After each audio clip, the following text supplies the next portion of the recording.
Student, क्या हाल चाल? एक नंबर सर। और आपके सामने हाजिर है आपके गब्बर सर। कैसे हो Gabbar army?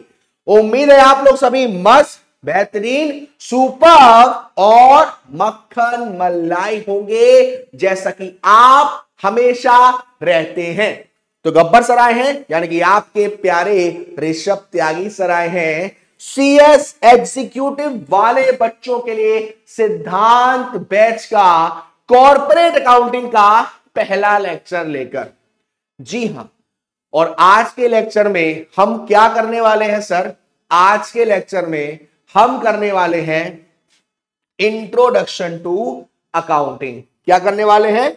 Introduction to accounting, यानी कि एक ऐसा चैप्टर जो आपका कॉर्पोरेट अकाउंटिंग में बेस बनाता है, जिससे आपकी बेसिक नॉलेज बहुत स्ट्रांग होती है। कुछ बच्चे ऐसे हो सकते हैं जो अकाउंटिंग फील्ड से रहे हो, कुछ बच्चे ऐसे हो सकते हैं जो कॉमर्स के बैकग्राउंड से रिलेट करते हो, तो उनको ये चैप्टर ऑलरेडी अच्छे से आता है। बट अक्सर देखा गया है कि सीएस में ऐसा बहुत सा बच्चा होता है जो अदर स्ट्रीम का होता है, लाइक वो साइंस स्ट्रीम का हो सकता है, वो आर्ट्स स्ट्रीम का हो सकता है ना? तो प्लीज पूरी वीडियो को एंड तक देखिएगा, बहुत सारी चीजें सभी बहुत अच्छे से कवर करेंगे। और कमेंट सेक्शन में फिर जरूर बताना क्यों रोला ऑन द टॉप हुआ या नहीं। तो चलिए स्टार्ट करते हैं इस प्यारे से चैप्टर को, जिसका नाम है इंट्रोडक्शन टू अकाउंटिंग। ठीक है, बड़े ही प्यार समझेंगे। इंट्रोडक्शन टू अकाउंटिंग क्या कहा गया? देखिए, इंट्रोडक्शन में क्या कहा गया? Business is the activity of making one's living और making money by producing of buying and selling product of goods and services. मतलब क्या कहा गया? मतलब ये कहा गया कि हम लोग जो होते हैं ना, हम जो ह्यूमन होते हैं ना, हम पूरे दिन में दो तरह की एक्टिविटी कर रहे हैं। एक एक्टिविटी है हमारी इकोनॉमिक एक्टिविटी और दूसरी एक्टिविटी है नॉन इकोनॉमिक एक्टिविटी। वो सारी एक्टिविटी जो पैसे कमाने के मोटिव से करी जा रही है, वो सारी एक्टिविटी जो करी ही इसलिए जा रही है कि आपके पास पैसा आएगा, वो एक्टिविटी क्या होती है? Economic activity. और ऐसी एक्टिविटी जो अपनी वॉन्ट को सेटिस्फाई करने के लिए करी जा रही है, वो सारी की सारी क्या होती है? Non economic activity. तो जितने भी हमारे बिजनेस होते हैं ना, जहां पर हम मालिक होते हैं, आपका छोटा सा ऑफिस हो, आपकी छोटी सी दुकान हो, आपकी फर्म हो, आपकी कंपनी हो, हर किसी को यह जानना बहुत जरूरी होता है कि आपका जो बिजनेस है ना, वो अच्छा चल रहा है या नहीं। याद करो वेलकम मूवी का सीन। और घुंगरू सेठ, कैसा चल रहा है धंधा पानी? घुंगरू सेठ को कैसे मालूम पड़ेगा कि उनका धंधा पानी कैसा चल रहा है? अकाउंटिंग की वजह से। यानी जितने भी हमारे बिजनेसमैन होते हैं, जितने भी हमारे बिजनेस होते हैं, वो एक पॉइंट पर जानना चाहते हैं कि भाई मेरा बिजनेस फायदे में है या नहीं है, मेरा बिजनेस अच्छा चल रहा है या नहीं है, मैंने इस पूरे साल काम किया, क्या कमाया, मेरे पास किससे कितना पैसा आना है, मेरे पास किसको कितना पैसा जाना है। इन सभी चीज के लिए हमें किसकी जरूरत पड़ती है? अकाउंटिंग की। किसकी जरूरत पड़ती है? अकाउंटिंग की। इसीलिए कहा जाता है accounting is the language of business. Accounting is the language of business, यानी कि जब हम किसी से बात करना चाहते हैं, तो हमारा बात करने का तरीका और सामने वाले के बात करने का तरीका सेम होना चाहिए। अब हम तो डायरेक्ट बिजनेस से जाके नहीं पूछ सकते कि भाई आप फायदे में हो नुकसान में हो। इसके लिए हमें एक टूल चाहिए, जिसको हम यहां पर क्या कह रहे हैं? अकाउंटिंग। हम अकाउंटिंग की हेल्प लेंगे और अकाउंटिंग हमें बताएगा कि आपका बिजनेस अच्छे में चल रहा है या नहीं चल रहा। ठीक है? Yes sir. तो एक क्वेश्चन अराइज होता है, What is the result of any business operation, whether it has made profit or loss? आपने अपने बिजनेस में बहुत सारे ऑपरेशंस करे। ऑपरेशन मतलब ट्रांजैक्शन, लेन देन। पैसा आया भी, पैसा आपका गया भी। ऐसा होने से आपका बिजनेस फायदे में है या नुकसान में है, ये आपको कौन बताएगा? अकाउंटिंग। बट बेटा जी, अकाउंटिंग की एक प्रोसेस होती है। क्या होती है? अकाउंटिंग की एक प्रोसेस होती है। यानी कि अगर आपसे पूछे what is accounting, accounting is the process. और ये प्रोसेस कहां से शुरू होती है बेटा? ये प्रोसेस शुरू होती है रिकॉर्डिंग से। ये प्रोसेस शुरू होती है रिकॉर्डिंग से। यानी कि सबसे पहला अकाउंटिंग में क्या होता है? रिकॉर्डिंग। सर रिकॉर्डिंग का मतलब क्या होता है? रिकॉर्डिंग का मतलब जितने भी हमारे ट्रांजैक्शंस हैं, और कौन से ट्रांजैक्शन? बिजनेस के ट्रांजैक्शन। और कौन से ट्रांजैक्शन? Financial transactions. उन सबको रिकॉर्ड करना। मतलब जितने भी हमारे बिजनेस के लेन देन हैं, और कौन से लेन देन? पैसे वाले, फाइनेंशियल ट्रांजैक्शन। और कौन से लेन देन? बिजनेस के लेन देन। सबसे पहले हम उनको रिकॉर्ड करते हैं। और ये रिकॉर्ड हम कहां पर करते हैं? जर्नल में करते हैं बेटा जी। ये रिकॉर्ड हम कहां पर करते हैं? जर्नल में। फॉर एग्जाम्पल, मैंने 10,000 रुपए खर्च किए नानी के यहां जाने में, और मैं भागते भागते नानी के यहां चला गया। दोनों में से फाइनेंशियल ट्रांजैक्शन कौन सा है? पहला वाला। ऐसे सारे ट्रांजैक्शन, ऐसे सारे लेन देन जिसमें या तो पैसा जा रहा है या पैसा आ रहा है, उसको हम क्या बोलते हैं? Financial transactions. पैसा आ रहा है या पैसा जा रहा है, उसको हम क्या बोलते हैं बेटू? Financial transaction. तो अकाउंटिंग में सबसे पहले क्या होता है? रिकॉर्डिंग होती है। रिकॉर्डिंग किस चीज की होती है? फाइनेंशियल ट्रांजैक्शन, ऐसे लेन देन जिससे बिजनेस में या तो पैसा आया है या पैसा गया है। दूसरा, ये जो लेन देन होना चाहिए ना, वो बिजनेस का होना चाहिए।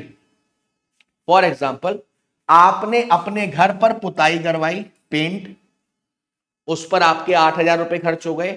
आपका जो ऑफिस है ना, उसमें आपने पुताई करवाई, उसमें आपके 10,000 रुपए खर्च हो गए। दोनों में से कौन सा ट्रांजैक्शन बिजनेस का ट्रांजैक्शन है? सेकंड वाला। तो रिकॉर्डिंग का मतलब क्या होता है? रिकॉर्डिंग का मतलब होता है हमारे जो फाइनेंशियल ट्रांजैक्शंस हैं, ऐसे ट्रांजैक्शंस हैं जिसमें हमारे पास पैसा आ रहा है या पैसा जा रहा है, उसको रिकॉर्ड करना। और कौन से होने चाहिए? बिजनेस के ट्रांजैक्शंस।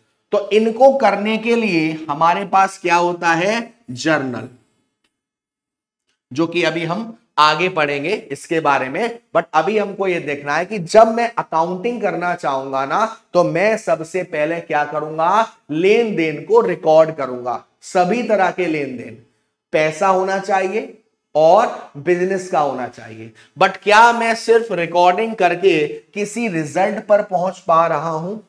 क्या मैं सिर्फ रिकॉर्डिंग करके ये पता कर पाया कि मेरा बिजनेस फायदे में है या नुकसान में? नहीं सर।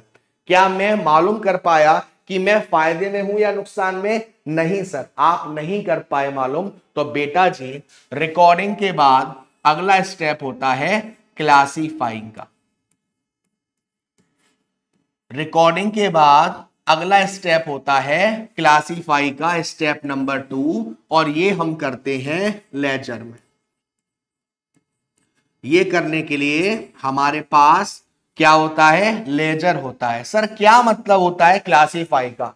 बेटा जी, जब आपने ट्रांजैक्शंस को रिकॉर्ड किया होगा तो सभी तरीके के ट्रांजैक्शन रिकॉर्ड कर लिए होंगे। यानी कि राम, मोहन, सोहन, रोहन, रवि, शवि, कवि, कैश, परचेज, सेल, नगद, उधार, सब इसमें रिकॉर्ड कर लिए। Yes sir.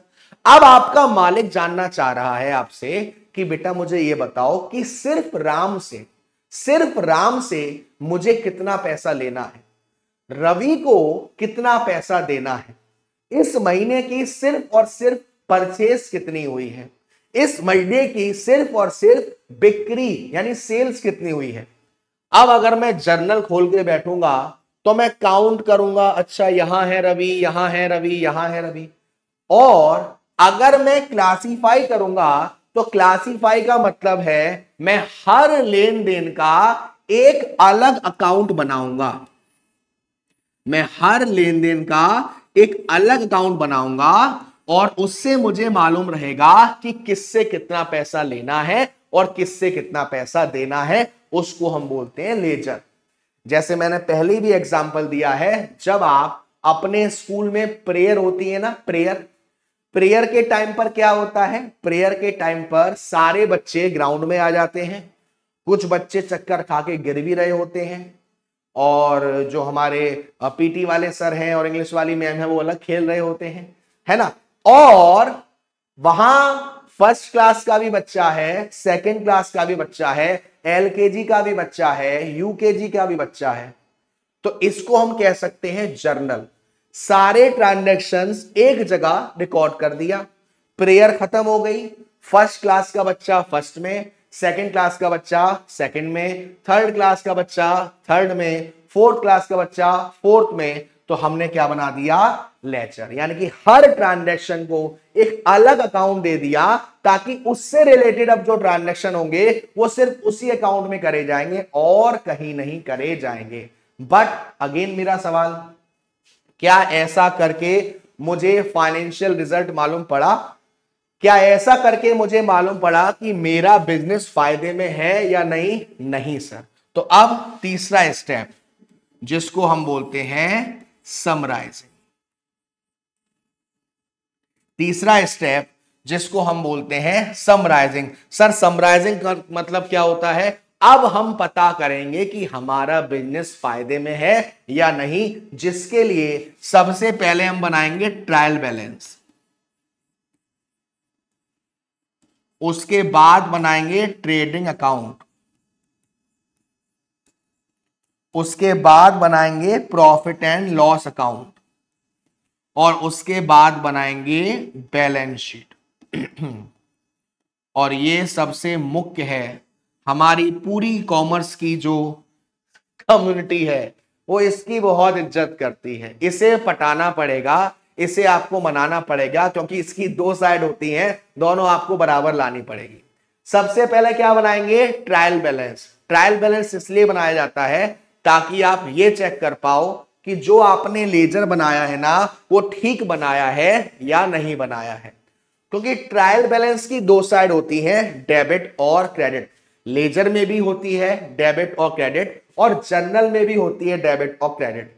ये डेबिट और क्रेडिट क्या होती है वो मैं आपको समझाऊंगा कैसे काम करती है। बट ट्रायल बैलेंस में दो साइड हैं, डेबिट और क्रेडिट। डेबिट को हम डीआर से इंडिकेट करते हैं और क्रेडिट को हम सीआर से इंडिकेट करते हैं। तो अगर हम ट्रायल बैलेंस बना रहे हैं और डेबिट साइड का टोटल और क्रेडिट साइड का टोटल, दोनों साइड का टोटल अगर बराबर आ जाता है, तो मान लिया जाता है कि आपने जो लेजर बनाया है ना वो ठीक बनाया है। और बस यही चेक करने के लिए हम क्या बनाते हैं? Trial balance. उसके बाद हम बनाते हैं ट्रेडिंग अकाउंट। ट्रेडिंग का मतलब ट्रेड करना, buying and selling of goods and services. मैंने सामान को खरीदा, खरीद के बनाया और फिर बेचा। सिर्फ इतना करने में मुझे फायदा हुआ या नुकसान, ये जानने के लिए मैं बनाता हूं ट्रेडिंग अकाउंट। बट मेरे कुछ और भी खर्चे हो सकते हैं जो मेरे गुड्स एंड सर्विस से रिलेट नहीं कर रहे हैं, उनको जानने के लिए मैं बनाता हूं प्रॉफिट एंड लॉस अकाउंट, और लास्ट में मैं बनाता हूं बैलेंस शीट। यानी कि अगर कोई आपसे पूछे कि आप कितने फायदे में हो या कितने नुकसान में हो, वो आपको कौन बताता है? Profit and loss account. कोई आपसे पूछे कि आपकी फाइनेंशियल पोजीशन कैसी है, आर्थिक स्थिति कैसी है, तो वो कौन बताता है? Balance sheet.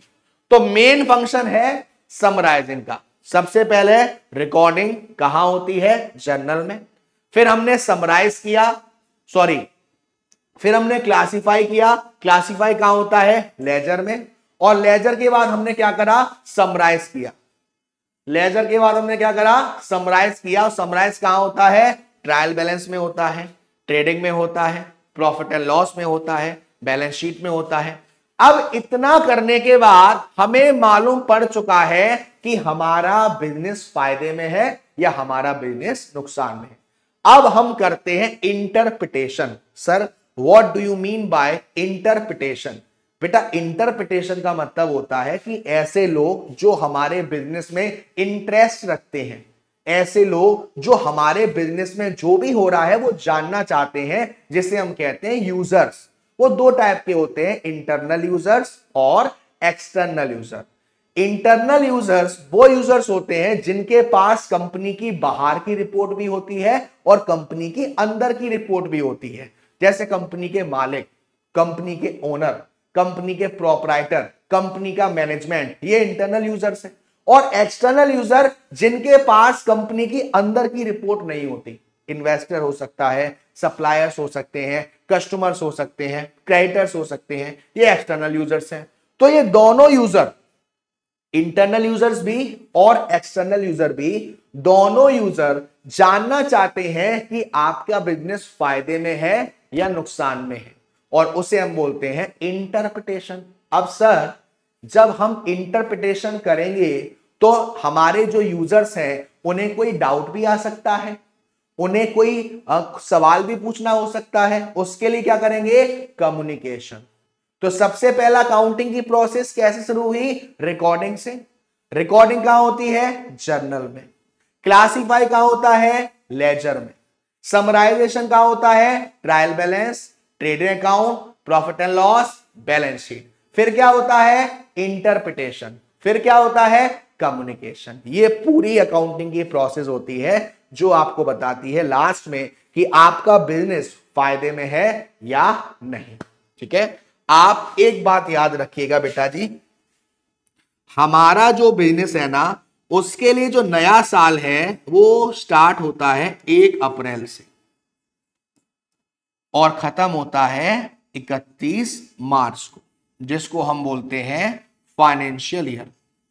यानी कि जब हम अकाउंटिंग करेंगे तो वो शुरू कब से होगी? 1 अप्रैल से, और खत्म कब होगी? 31 मार्च। मोस्टली केस में हम ऐसा ही करते हैं, ज्यादातर केस में हम ऐसा ही करते हैं। ठीक है, चलो अब आगे चलते हैं।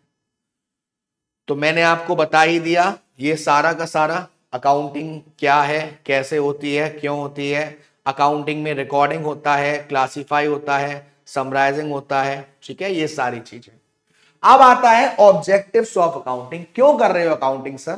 क्या मतलब है आपका? Sir, what are the objectives of accounting? सबसे पहला, providing information to the users for rational decision making. हो सकता है आपके जो यूजर्स हैं वो आपकी कंपनी को लेकर कुछ डिसीजन लेना चाहते हैं, और अब वो डिसीजन कब ले पाएंगे? जब आपकी जो इंफॉर्मेशन है फाइनेंशियल वो उनके पास होगी, और वो फाइनेंशियल इंफॉर्मेशन आपको कहां से मिलेगी?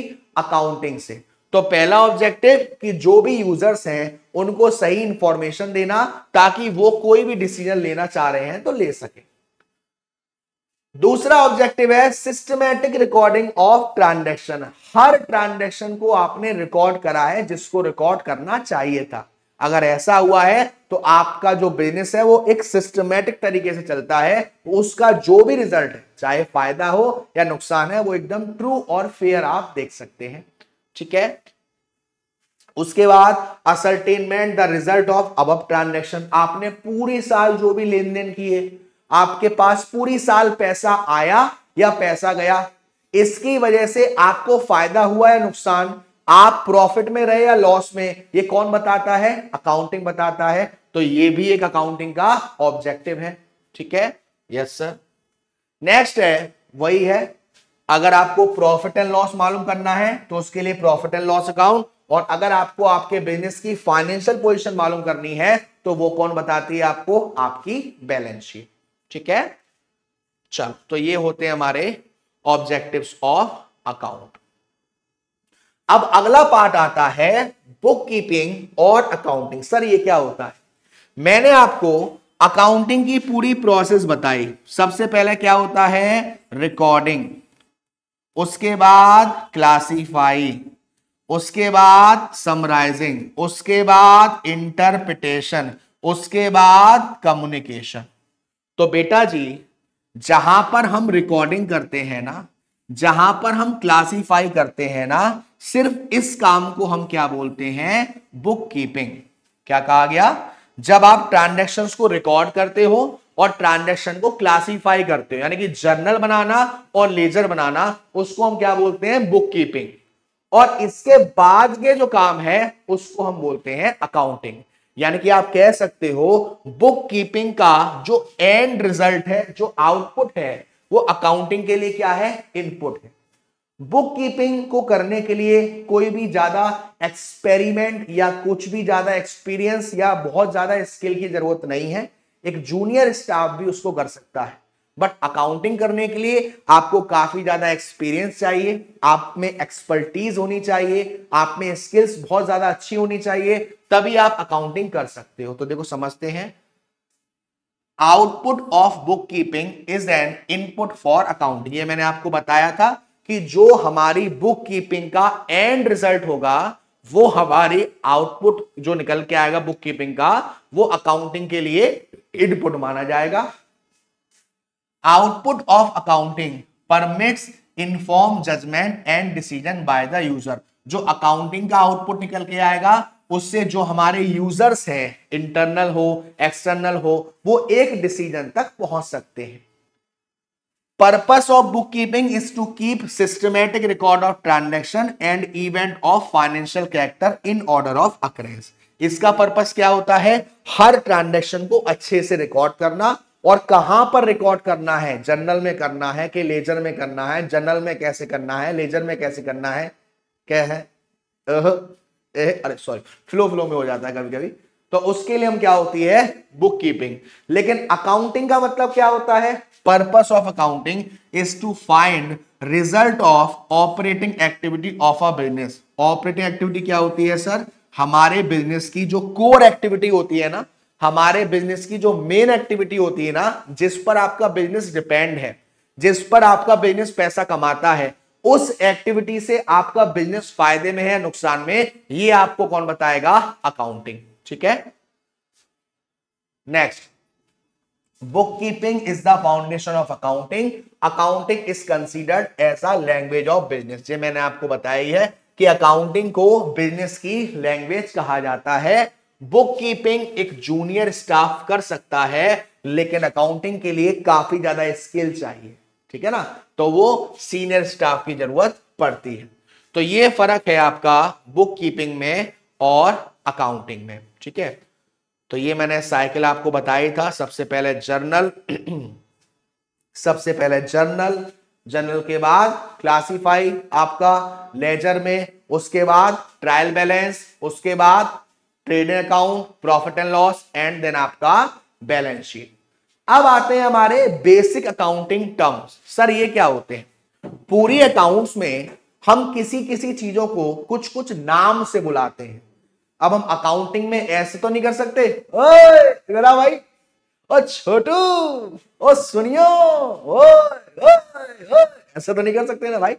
आपको हर चीज को एक नाम देना होता है। तो अभी हम जानेंगे बेसिक अकाउंटिंग टर्म्स कि हम किस चीज में क्या बोलते हैं, किस चीज को हम किस नाम से जानते हैं। ठीक है, चलो, सबसे पहला आता है ट्रांजैक्शन। सर क्या होता है ट्रांजैक्शन, हमारे बिजनेस में ऐसी एक्टिविटी जिससे आपके पास से पैसा चला गया या आपके पास पैसा आ गया, इसको हम क्या बोलते हैं, ट्रांजैक्शन। आप सुबह उठे, आप स्कूल जा रहे थे, अब तो खैर आप कॉलेज जाते होंगे, तो आप ऑटो से जा रहे हो, ऑटो वाले को आपने पैसे दिए, ट्रांजैक्शन। उसने कुछ पैसे आपको लौटा दिए, ट्रांजैक्शन। आपने कहा नहीं सर हम तो बाइक से जा रहे हैं, बाइक में आपने पेट्रोल डलवा दिया, ट्रांजैक्शन। ऐसी सारी चीजें जिससे या तो आपके पास से पैसा जा रहा है या आपके पास पैसा आ रहा है, उसको हम बोलते हैं ट्रांजैक्शन, लेन देन। आपने अपने एम्प्लॉय को सैलरी दी, रेंट पेड किया, कमीशन पेड किया, या ये चीज आपको रिसीव हुई, ये सब क्या है, ट्रांजैक्शन। आपने इतना गुड्स बेच दिया, ये सब क्या है, ट्रांजैक्शन। और इसको करने के बाद जो एंड रिजल्ट आता है ना हमारे पास, उसको हम क्या बोलते हैं, इवेंट।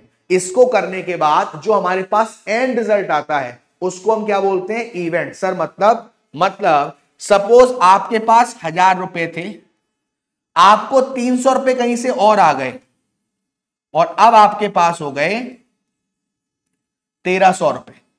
तो ये जो 300 रुपए है ये आपका ट्रांजैक्शन है और ये जो 1300 हो गया वो आपका इवेंट है। आपके पास 40,000 का गुड्स था, आपने 10,000 का गुड्स बेच दिया, अब आपके पास बचा 30,000 का गुड्स। तो जो 10,000 का गुड्स आपने बेचा है इसको हम बोलेंगे ट्रांजैक्शन, और 30,000 का गुड्स जो आपके पास बचा है उसको हम बोलेंगे इवेंट। तो ट्रांजैक्शन और इवेंट दोनों ही आपस में रिलेट करते हैं बेटू, है ना। तो ट्रांजैक्शन और इवेंट दोनों मैंने आपको बताया क्या होता है। अब आता है गुड्स या फिर सर्विसेज। बेटा जी, मेरा अगर कोई बिजनेस है और मैं उसमें जिसमें डील कर रहा हूं उसमें जो मेरे पास सामान है ना, मैं उसको गुड्स कहूंगा, और जब मैं उसको रिकॉर्ड करूंगा तो परचेस के नाम से रिकॉर्ड करूंगा। फॉर एग्जाम्पल, अगर मेरी फर्नीचर की शॉप है और मैंने जो भी टेबल्स खरीदी हैं, चेयर्स खरीदी हैं, अलमीरा खरीदी है, ये सब मेरे लिए क्या है, गुड्स हैं, क्योंकि पर्पस क्या है, इनको बेचने का। अगर मेरी शॉप है, गारमेंट्स की शॉप है, मैंने टी शर्ट खरीदी, मैंने शर्ट खरीदी, मैंने पैंट खरीदी, ये सब मेरे लिए क्या है, गुड्स हैं, क्योंकि मैं इन सबको बेचूंगा। लेकिन अगर मेरी फर्नीचर की शॉप है और मैं कपड़े खरीद रहा हूं, और मेरी कपड़ों की शॉप है, मैं फर्नीचर खरीद रहा हूं, तो वो मेरे लिए गुड्स नहीं है, फिर वो मेरी एसेट्स हैं। तो गुड्स क्या होते हैं, जिसमें हमारा बिजनेस डील कर रहा है, आप उसको खरीद इसलिए रहे हो क्योंकि आप उसको बेचोगे, तो उन चीज को हम क्या बोलते हैं, गुड्स बोलते हैं। और जब आप गुड्स को खरीदोगे या बेचोगे तो उसके लिए आप परचेस का इस्तेमाल करोगे। जब खरीदोगे तो परचेस के नाम से रिकॉर्ड करोगे, और जब बेचोगे तो सेल्स के नाम से रिकॉर्ड करोगे। जब खरीदोगे तो परचेस के नाम से, और जब बेचोगे तो सेल्स के नाम से। ठीक है, यस सर। उसके बाद है आपका कैपिटल एक्सपेंडिचर, खर्चा। ऐसा खर्चा जो आपको बार बार नहीं करना, ऐसा खर्चा जो आपके नॉन रिकरिंग नेचर का है, ऐसा खर्चा जो एक बार हो गया, हाल फिलहाल नहीं होना। जैसे कार खरीदी आपने, बाइक खरीदी, मशीन खरीदी, बिल्डिंग खरीदी, एसी खरीदा, ये सब क्या है, कैपिटल एक्सपेंडिचर। ऐसा खर्चा जो आपने एक बार कर दिया, दोबारा नहीं करना, वो आपका क्या है, कैपिटल एक्सपेंडिचर। ऐसा खर्चा जिसका बेनिफिट आपको लंबे समय तक मिलेगा, मोर देन 1 ईयर, उसको हम क्या बोलते हैं, कैपिटल एक्सपेंडिचर। ऐसा खर्चा जिसकी वजह से आपकी एसेट्स और लायबिलिटी में डिक्रीजमेंट या इंक्रीजमेंट आ जाएगा, यानी कि चेंज आ जाएगा, उसको हम क्या बोलते हैं, कैपिटल एक्सपेंडिचर। अभी आप सोच रहे होंगे सर ये एसेट्स और लायबिलिटी होता क्या है, उसको भी हम आगे पढ़ने वाले हैं। तो ऐसा खर्चा जिससे जो नॉन रिकरिंग नेचर का है, बार बार आपको नहीं करना, इसका बेनिफिट आपको लंबे समय तक मिलेगा, और ये खर्चा आप कहां रिकॉर्ड करते हो, बैलेंस शीट में। इन खर्चों को आप कहां रिकॉर्ड करते हो, बैलेंस शीट में। इसका बेनिफिट मोर देन 1 ईयर, 1 साल से ज्यादा आपको मिलेगा। और इसी का छोटा भाई रेवेन्यू एक्सपेंडिचर, ऐसा खर्चा जो रिकरिंग नेचर का है, बार बार करना पड़ेगा, इसका बेनिफिट आपको हद से हद 1 साल तक मिलेगा, उसके बाद आपको दोबारा उसको पे करना पड़ेगा, वो आपका रेवेन्यू एक्सपेंडिचर। जो आपकी शादी है ना, शादी में जो खर्चा हो रहा है ना, वो आपका एक तरीके से कैपिटल एक्सपेंडिचर है। और ये अभी जो आपका बाबू सोना वाला खर्चा हो रहा है ना, वो आपका रेवेन्यू एक्सपेंडिचर है। रिचार्ज हर महीने करवाना पड़ेगा, सुनो आज हमारी 1 मंथ की एनिवर्सरी है, उसके लिए गिफ्ट चाहिए है, ये क्या है, रेवेन्यू एक्सपेंडिचर है। अपनी भाषा में जाना जाए तो ऐसे सारे खर्चे जो हमारे बिजनेस के साइकिल से रिलेट कर रहे हैं वो रेवेन्यू एक्सपेंडिचर, और जो हमारे बिजनेस की एक्टिविटी से रिलेट नहीं कर रहे, थोड़े से अलग हैं, वो कैपिटल एक्सपेंडिचर। बेनिफिट 1 साल तक मिलेगा, revenue expenditure. Benefit more than 1 year मिलेगा, कैपिटल एक्सपेंडिचर। ठीक है, चलो आगे बढ़ते हैं। उसके बाद आपको दे रखा है प्रॉफिट एंड लॉस अकाउंट या फिर इनकम स्टेटमेंट। मैंने आपको बताया था कि अगर आपके बिजनेस को जानना है कि आपको एक्चुअल फायदा हुआ या नहीं, आपका बिजनेस को एक्चुअल प्रॉफिट कितना हुआ, आपके बिजनेस को एक्चुअल गेन कितना हुआ, लॉस कितना हुआ, तो उसके लिए कौन सा अकाउंट बनता है, प्रॉफिट एंड लॉस अकाउंट। दोनों केस में बनेगा, चाहे आपको प्रॉफिट हो रहा है तो भी बनेगा और चाहे आपको लॉस हो रहा हो तो भी बनेगा, क्योंकि ये आपका बताता है कि आपका नेट रिजल्ट क्या आया। ठीक है, अब कुछ टर्म आते हैं जिसमें हमारे बच्चे थोड़े कंफ्यूज रहते हैं। एक होती है इनकम, एक होता है प्रॉफिट, एक होता है गेन और एक होता है लॉस। समझ गए प्यारो? एक इनकम, एक प्रॉफिट, एक गेन और एक लॉस। इनकम का मतलब क्या होता है बेटा जी? इनकम का मतलब है कि आप जब भी किसी गुड्स को सेल करते हो, बेचते हो, तो उसको बेचने पर जो आपके पास पैसा आता है उसको हम बोलते हैं रेवेन्यू। दोबारा सुनो, आप जो भी अपने गुड्स को बेचते हो, बेचकर जो आपके पास पैसा आ रहा है उसको हम बोलते हैं रेवेन्यू। तो जिस चीज को आपने बेचा ना, उसमें आपने खर्चा भी किया होगा। Yes sir. तो जब आपके रेवेन्यू ज्यादा है एक्सपेंडिचर से, तो उसको हम क्या बोलते हैं? इनकम। अब आपने पूरे साल का टोटल रेवेन्यू को चेक किया टोटल एक्सपेंडिचर से, और अगर टोटल रेवेन्यू ज्यादा है तो उसको हम बोलते हैं प्रॉफिट, और टोटल एक्सपेंडिचर ज्यादा है तो उसको बोलते हैं हम लॉस। और अगर और भी अदर खर्चे हैं, उससे घाटा हो रहा है, वो भी हमारा लॉस का पार्ट है। सर गेन क्या होता है? बेटा जी गेन ऐसी चीजें होती हैं जो आपको अनएक्सपेक्टेड हो। आपके ऊपर कोई केस चल रहा था, वो जीत गए, आपने अपनी किसी संपत्ति को बेचा और बेचकर फायदा हो गया, ये सब आपके क्या होते हैं? गेन होते हैं। ठीक है, तो इनकम, प्रॉफिट, गेन और लॉस। चलिए, अब और दो टर्म है, ट्रेड डिस्काउंट और कैश डिस्काउंट। बेटा जब भी ट्रेड डिस्काउंट किसको मिलेगा? ट्रेड जो ट्रेड करते हैं, और ट्रेड कौन करते हैं? रिटेलर करते हैं। सपोज मेरी कोई शॉप है और मैं किसी चीज को सेल करने के लिए बैठा हूं, तो मैं आपको जो सेल कर रहा हूं वो एमआरपी पर करूंगा, एमआरपी यानी कि लिस्ट प्राइस पर। बट अगर मैं किसी चीज को एमआरपी पर सेल कर रहा हूं तो मैंने भी ये चीज किसी से खरीदी होगी, तो मेरे को तो वो एमआरपी पर नहीं पड़ी होगी ना, मेरे को तो वो एमआरपी से कुछ कम पड़ा होगा। उसको हम क्या बोलते हैं?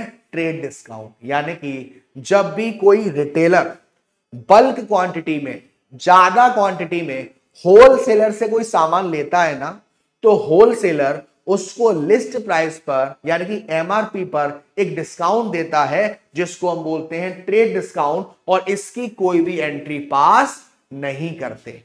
अब ऐसा ही होता है कैश डिस्काउंट, लेकिन ये कब मिलता है? अब मैं दुकानदार के पास गया, दुकानदार ने कहा कितने का है, मैंने कहा कितने का है, उसने कहा 1200 रुपए का है। मैंने कहा नहीं, 1000 रुपए दूंगा। उसने कहा ठीक है ले जाओ। कितने का डिस्काउंट दे दिया? 200 रुपए का डिस्काउंट। ये कौन सा डिस्काउंट है? कैश डिस्काउंट है। अब सर इसमें क्या फर्क होता है? कैश डिस्काउंट आपको इसलिए दिया जा रहा है कि आपको वो एक लालच दिया जा रहा है, ताकि आप जल्दी से पेमेंट कर सको, इसलिए वो कैश डिस्काउंट है। और ट्रेड डिस्काउंट जब बल्क क्वांटिटी में, ज्यादा क्वांटिटी में रिटेलर होलसेलर से या मैन्युफैक्चरर से सामान ले रहा है, तो उसकी जो एमआरपी पर उसे जो डिस्काउंट मिल रहा है उसको हम क्या बोलते हैं? Trade discount. ठीक है, चलो अब आती है आपकी balance sheet. Sir balance sheet क्या होती है? देखो इसको मैं डिटेल में समझाना चाहूंगा, अपने प्यारे प्यारे बच्चों को। बेटा जी फिलहाल आपको यह ध्यान रखना है कि बैलेंस शीट एक ऐसी शीट है, एक ऐसा स्टेटमेंट है जिसमें दो साइड होती हैं। एक लेफ्ट हैंड साइड जिसको हम बोलते हैं लायबिलिटीज, और एक राइट हैंड साइड जिसको हम बोलते हैं एसेट्स। अब सर क्या होती है लायबिलिटी और क्या होती है एसेट्स? बेटा जी अगर मेरे ऊपर कोई ऑब्लिगेशन है, मेरे ऊपर कोई जिम्मेदारी है, मैंने किसी से कोई चीज उधार ले रखी है, उसका मुझे पेमेंट करना है, तो वो मेरे ऊपर एक लायबिलिटी है। वो मेरे ऊपर एक लायबिलिटी है। और एसेट सर, कोई चीज जो मेरी है, जिसका मैं मालिक हूं, जिसको मैंने मेहनत से कमाया है, या जिससे मैं इनकम को जनरेट करूंगा, तो वो मेरी क्या है, एसेट्स है। तो बेटा जी लायबिलिटी जो होती है वो दो टाइप की होती है। एक होती है आपकी करेंट लायबिलिटी और एक होती है आपकी नन करेंट लायबिलिटी। एक होती है आपकी करेंट लायबिलिटी और एक होती है आपकी नन करेंट लायबिलिटी। और ऐसे ही एक होती है आपकी करेंट एसेट्स, एक होती है आपकी करेंट एसेट्स और एक होती है आपकी नन करेंट एसेट्स। और नन करेंट एसेट्स में होती है हमारी, इसको हम फिक्स्ड एसेट्स भी बोलते हैं, इसको हम फिक्स एसेट्स भी बोलते हैं। और ये भी दो टाइप की होती है, एक होती है फिक्स्ड टेंजिबल एसेट्स और एक होती है इंटेंजिबल एसेट्स। चल अब समझते हैं बेटा जी सारा खेल। लायबिलिटी में करंट लायबिलिटी, ऐसा कर्जा, ऐसी लायबिलिटी, ऐसा कर्जा जो आपको एक साल के अंदर पे करना पड़ेगा, वो पैसा जो आपको एक साल के अंदर चुकाना पड़ेगा, एक साल के अंदर पे करना पड़ेगा, उसको हम बोलते हैं करंट लायबिलिटी। और ऐसा पैसा जिसको चुकाने के लिए आपके पास खूब सारा समय है, एक साल से ज्यादा है आपके पास, तो वो आपके ऊपर एक नन करेंट लायबिलिटी है। जैसे आपने देखा होगा आजकल हम फोन ले लेते हैं ईएमआई पे, टीवी ले लेते हैं और एक्टिवा ले लेते हैं, है ना। तो उसकी जो ईएमआई होती है ना, वो कितने की, एक साल की, तो वो हमारे ऊपर क्या है, करेंट लायबिलिटी। जैसे मैं बात करूं क्रेडिटर्स की, सर क्रेडिटर्स क्या होते हैं बेटा जी, अगर मैंने किसी से उधार सामान खरीदा है, तो जिससे खरीदा है ना, वो पर्सन मेरे लिए क्या है, क्रेडिटर है, और ये एक करेंट लायबिलिटी है। मुझे उसको पैसा कब तक देना पड़ेगा, एक साल के अंदर देना पड़ेगा। ऐसा बहुत सी बार देखा होगा, बहुत सारी आपकी दुकान होंगी जान पहचान की, जहां पर आप जो पैसा है वो अकाउंट चलवाते हो। सर लिख लेना, खाते में लिख लेना, खाते में लिख लेना, तो वो खाता क्या है, लेजर है, और वो पार्टी कौन है आपके लिए, क्रेडिटर है। और ये क्रेडिटर एक आपके ऊपर करंट लायबिलिटी है। कोई आपने लोन लिया बैंक से, या डिबेंचर्स हैं, या लॉन्ग टर्म प्रोविजंस हैं, ये सब आपके ऊपर एक नन करंट लायबिलिटी है, जिसको चुकाने के लिए आपके पास एक साल से ज्यादा का समय है। अब बात करी जाए एसेट्स की, करेंट एसेट्स और नन करेंट एसेट्स। ऐसी सारी एसेट्स जो एक साल के अंदर कैश में कन्वर्ट हो जाएगी, अगर वो कैश नहीं है तो वो कैश में कन्वर्ट होने की कैपेसिटी रखता है। ऐसी सारी एसेट्स जो एक साल में कैश में कन्वर्ट हो जाएगी, उसको हम क्या बोलते हैं, करेंट एसेट्स, जिनको हम डेटर्स भी कह सकते हैं।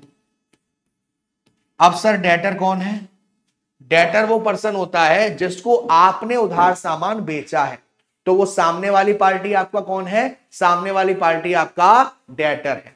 सामने वाली पार्टी आपका कौन है, डेटर है। तो डेटर आपके लिए करंट एसेट्स है। तो करंट एसेट्स क्या होता है बेटा, करंट एसेट्स हमारी जो एक साल के अंदर कैश में कन्वर्ट हो जाएगी, राइट, यस सर। अब सर नन करंट एसेट्स क्या होती है बेटू, नन करंट एसेट्स हमारी वो एसेट्स होती है,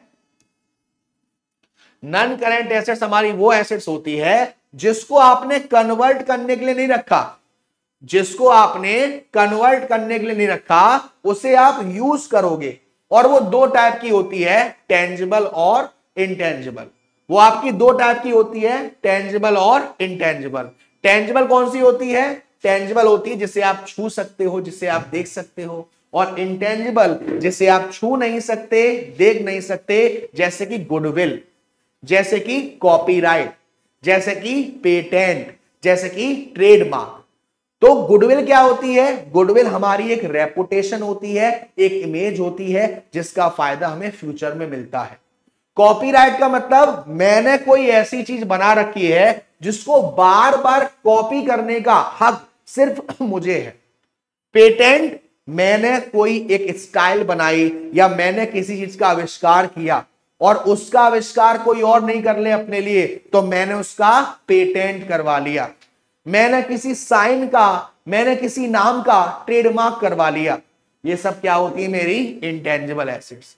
तो यही पूरी बैलेंस शीट में आपको भरी पड़ी होती है। Left hand side stands for liability और right hand side stand for asset. Liability आपको दो टाइप में होती है, करेंट लायबिलिटी और नॉन करेंट लायबिलिटी। और एसेट्स भी आपकी दो टाइप की होती है बेटू, करेंट एसेट्स और नॉन करेंट एसेट्स। चलिए, तो ये मैंने आपको बता दिया, assets, tangible, current, non current. Current कौन सी होती है, नॉन करेंट कौन सी होती है। हाँ, ये बच्चे बड़े परेशान रहते हैं, करेंट इन्वेस्टमेंट और नॉन करेंट इन्वेस्टमेंट। बेटा जी, अक्सर आपने सुना होगा कि आपके मम्मी पापा ने या आपके बड़े भाई ने बैंक में एफडी कर रखी है, बैंक में आरडी कर रखी है। तो ऐसा पैसा जो 1 साल के लिए ही कर रखा है, 1 साल की आरडी है, 1 साल की एफडी, एफडी यानी कि फिक्स्ड डिपॉजिट और आरडी यानी कि रिकरिंग डिपॉजिट, 1 साल बाद वो मैच्योर हो जाएगी, यानी 1 साल बाद पैसा आपको मिल जाएगा, तो वो आपका करेंट इन्वेस्टमेंट है। और अगर आपने उसको लंबे समय के लिए कर रखा है, 1 साल से ज्यादा, तो वो आपका नॉन करेंट इन्वेस्टमेंट है। ठीक है, करेंट इन्वेस्टमेंट और नॉन करेंट इन्वेस्टमेंट।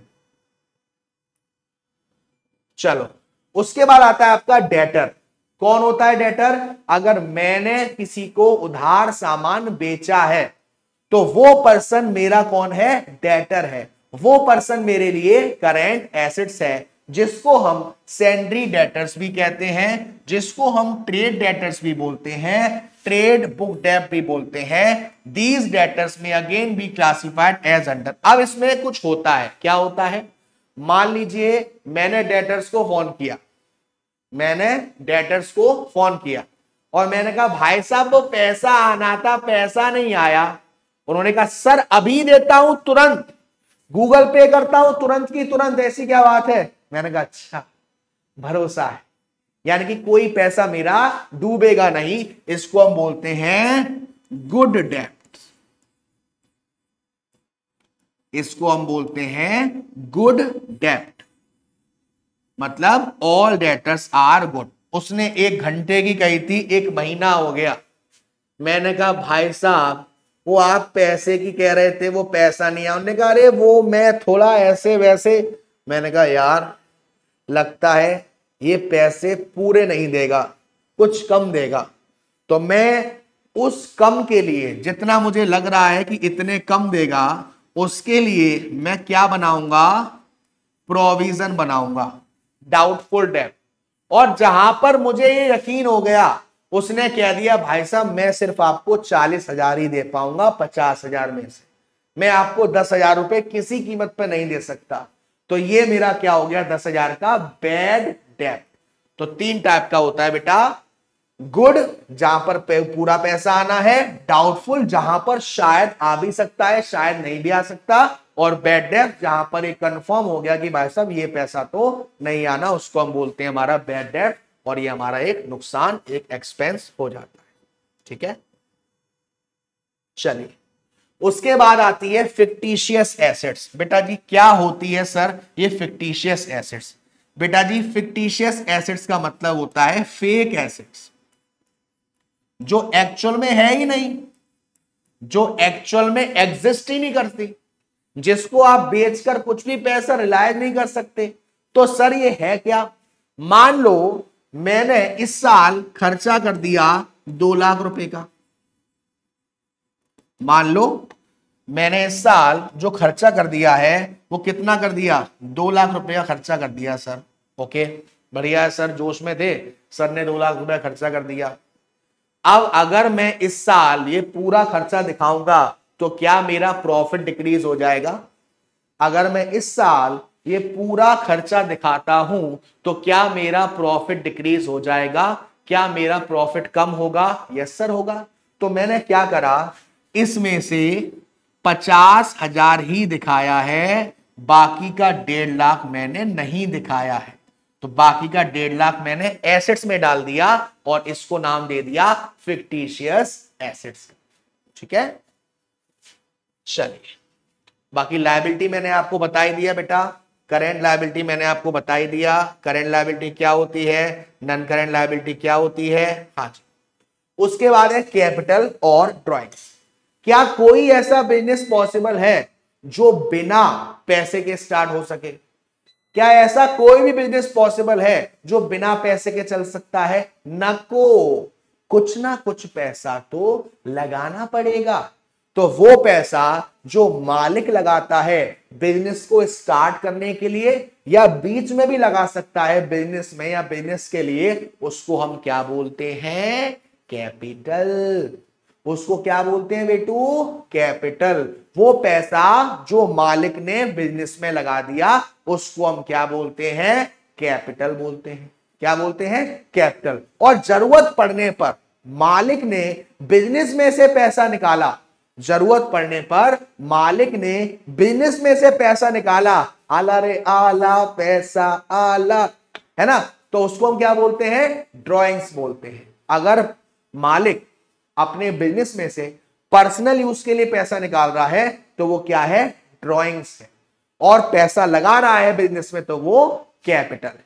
ठीक है, चलिए भाई, क्रेडिटर मैंने आपको बता ही दिया। चलो अब आता है सिंगल एंट्री सिस्टम और डबल एंट्री सिस्टम। ये क्या होता है सर? भाई अगर मैं अकाउंटिंग को पूरा फॉलो करूंगा ना, तो इसको समझाने के लिए मैं आपको एक चीज समझाना चाहूंगा, डेबिट और क्रेडिट। डेबिट और क्रेडिट, जिसके लिए डेबिट के लिए मैं डीआर का इस्तेमाल करता हूं और क्रेडिट के लिए मैं सीआर का इस्तेमाल करता हूं। बेटा जी, चाहे आप जनरल बना रहे हो, चाहे आप लेजर बना रहे हो, चाहे आप ट्रायल बैलेंस बना रहे हो, और इवन चाहे आप ट्रेडिंग अकाउंट बना रहे हो और प्रॉफिट एंड लॉस अकाउंट बना रहे हो, इन सभी अकाउंट में दो पहलू हैं। जैसे अगर आप एक सिक्के को देखो ना, तो सिक्के में दो पहलू होते हैं ना, हेड और टेल। ऐसे ही चाहे जर्नल हो, चाहे लेजर हो, चाहे आपका ट्रायल बैलेंस हो, चाहे आपका ट्रेडिंग अकाउंट हो, इवन चाहे आपका प्रॉफिट एंड लॉस हो, इसमें दो पहलू होते हैं। एक होता है डेबिट और एक होता है क्रेडिट। यानी कि आप कोई भी लेन देन करो, एक अकाउंट डेबिट होगा ही होगा और दूसरा अकाउंट क्रेडिट होगा ही होगा। यानी कि हर ट्रांजैक्शन कम से कम दो अकाउंट को इफेक्ट करेगा, एक को डेबिट और एक को क्रेडिट। सर किसको कब डेबिट करेंगे और किसको कब क्रेडिट करेंगे, ये समझ लेते हैं। ठीक है, यस सर। देखो बेटा जी, इसको समझने के लिए हमारे पास दो अप्रोच होती है।